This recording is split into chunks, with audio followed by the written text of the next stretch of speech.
Halo anak-anak, bagaimana kabarnya? Semoga kalian tetap dalam keadaan yang selalu sehat dan tetap semangat. Nah, kali ini kita akan melanjutkan pembelajaran kita tentang perkembangbiakan tanaman. Sebelumnya kita sudah bahas tentang perkembangbiakan tanaman secara generatif. Nah, di sini Ibu akan tambahkan sedikit materi yang sebelumnya belum kita bahas tentang perkembangbiakan tanaman secara generatif. Baru selanjutnya kita akan membahas tentang perkembangbiakan tanaman yang secara vegetatif. Sudah siap belajar? Oke, kita mulai. Oke, kita ingat sekali lagi ya. Perkembangbiakan generatif pada tanaman itu artinya perkembangbiakan tanaman melalui proses perkawinan. Nah, untuk tanaman, istilah perkawinannya itu lebih dikenal dengan penyerbukan. Nah, apa itu proses penyerbukan? Penyerbukan adalah peristiwa jatuhnya serbuk sari ke kepala putik. Ingat ya, peristiwa jatuhnya serbuk sari ke kepala putik. Nah, pasti kalian ya masih ingat nih. Alat kelamin jantan pada bunga namanya serbuk sari, sedangkan yang betina adalah putik.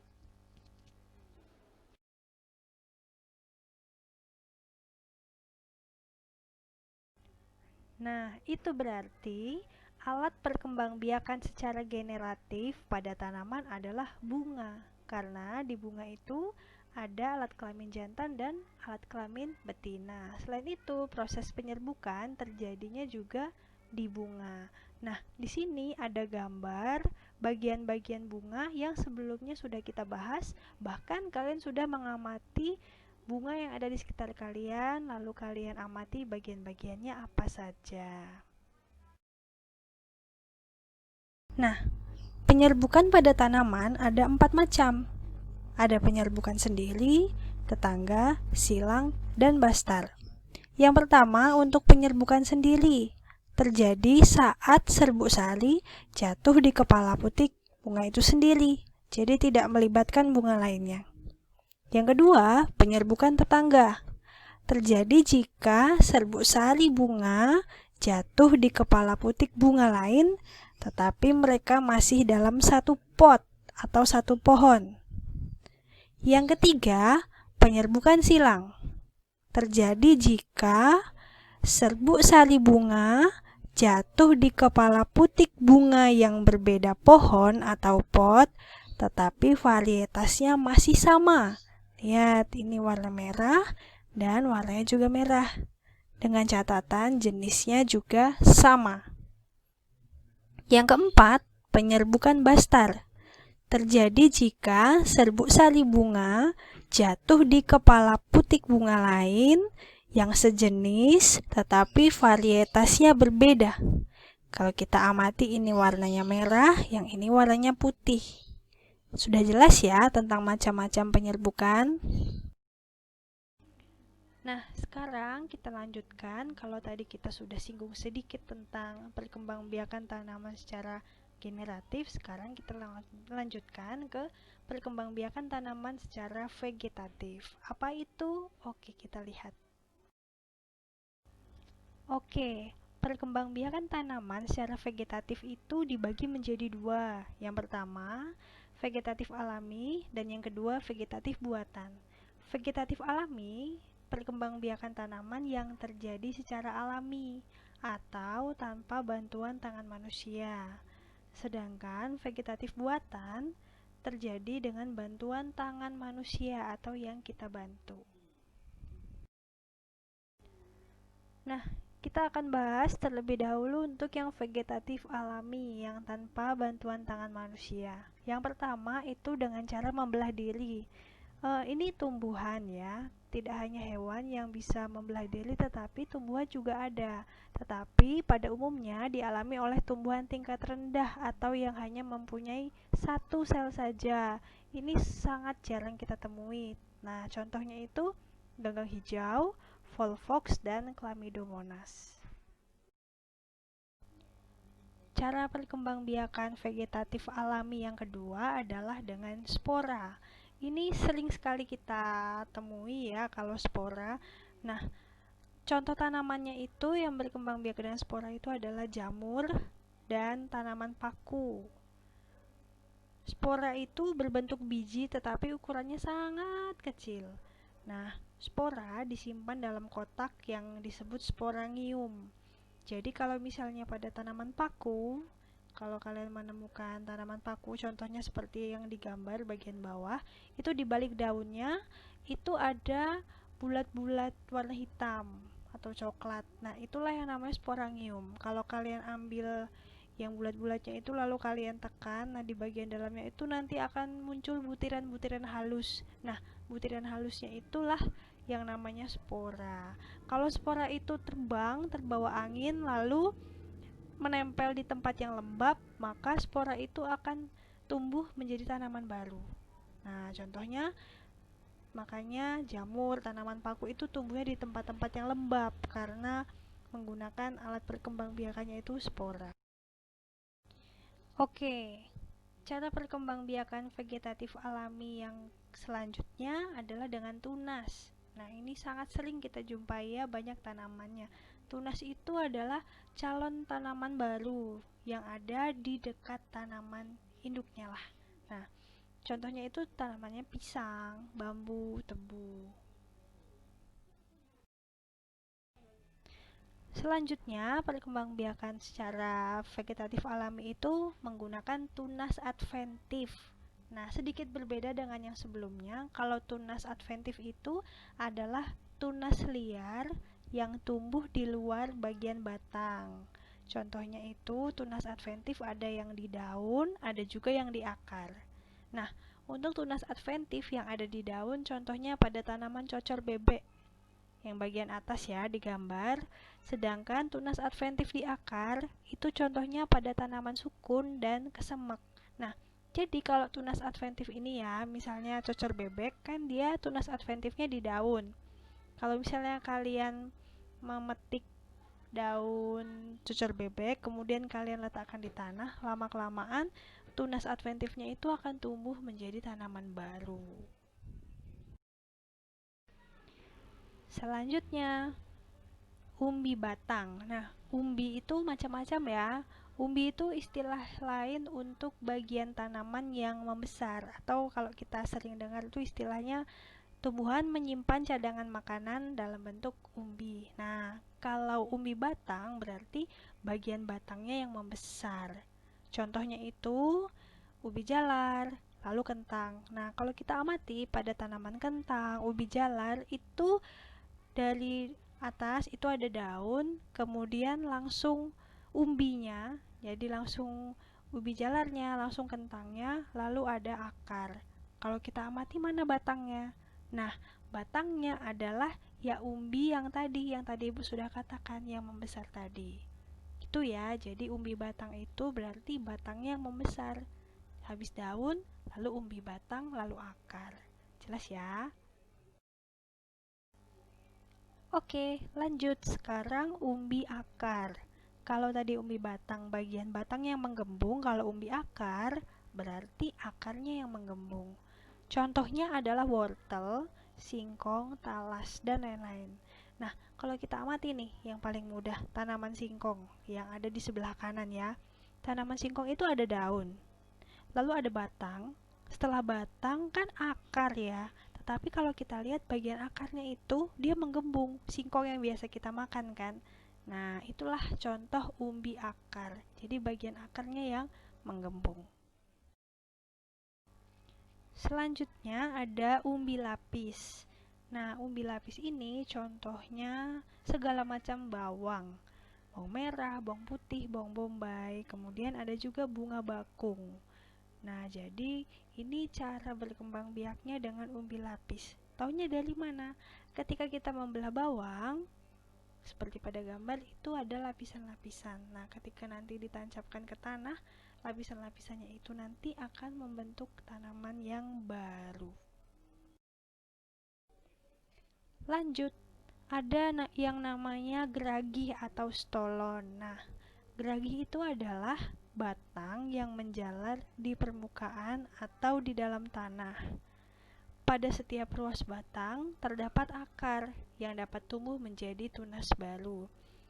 Berbeda dengan kalau kalian lihat tanaman sirih yang suka merambat, itu dia yang merambat, yang menjalar benar-benar batang, tetapi di ruas batangnya itu tidak ada akar. Nah, kalau geragi ini, dia di batangnya itu di setiap ruas batangnya ada akar, sehingga ketika geraginya itu nanti dipotong atau dipindahkan yang ada akarnya tadi, dia akan menjadi tanaman baru. Contohnya itu semanggi, arbe, stroberi.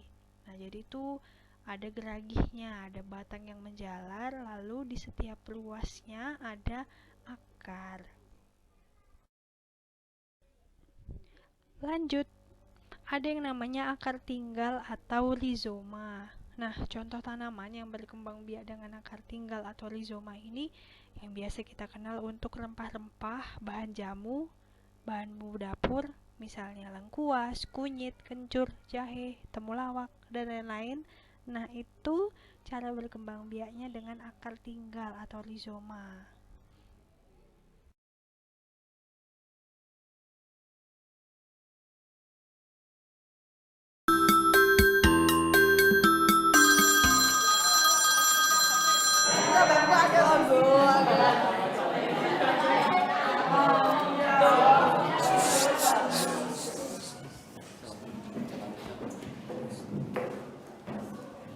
Di tempat duduk siap.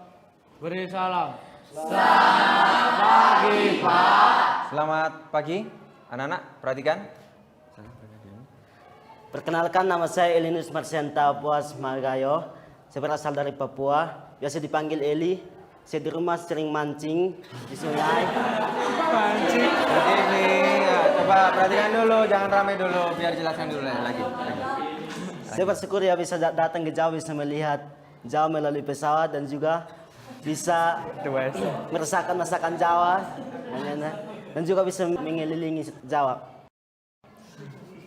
Sudah? Sudah. Ya. Anak-anak, Eli ini siswa baru, asalnya dari Timika, Papua.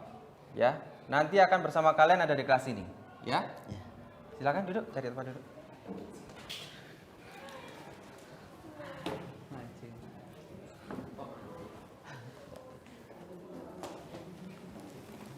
Baik, untuk hari ini materi saya pembelajaran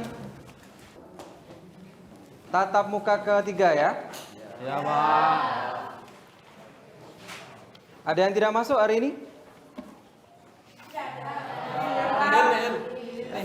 Nihil. Ya.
Ya.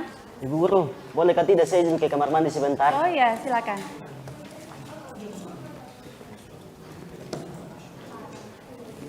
Anak-anak, Ibu ada perlu sebentar ke ruang guru, jadi kalian lanjutkan tugasnya ya.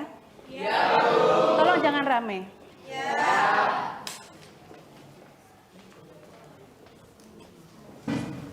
Rek, seperti biasa yo. Besok kita sambut anak baru dengan upacara penyambutan kelas kita. Oke, Rek. Kamu yakin? Yakinlah, itu kan udah tradisi kita. Setuju rek yo? Setuju. Besok kita eksekusi dia. Sekarang kita susun rencananya.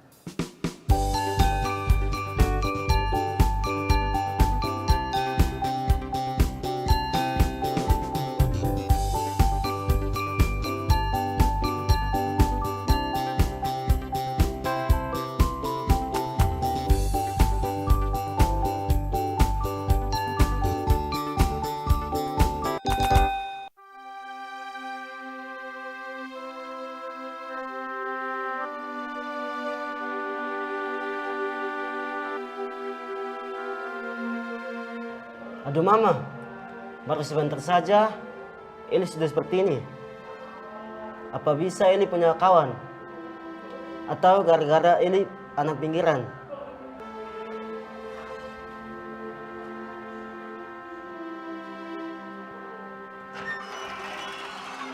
Selamat sore anak-anak.